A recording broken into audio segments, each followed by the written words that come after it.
គង់ខឹងគង់ធ្វើបែបនេះថ្លៃព្រោះរឿងវ័យចំគ្នាហើយរំងាប់អារម្មណ៍ស្មុគចិនសិនណាត្រានត្រាយកុំឡើយ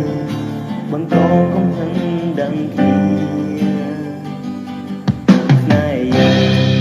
មិនដែលមានក្តីសុខក្រុមពេលជួបមុំមិនដែលជានេះបន្តធ្វើអ្វីបើស្នេហ៍ជាកម្ម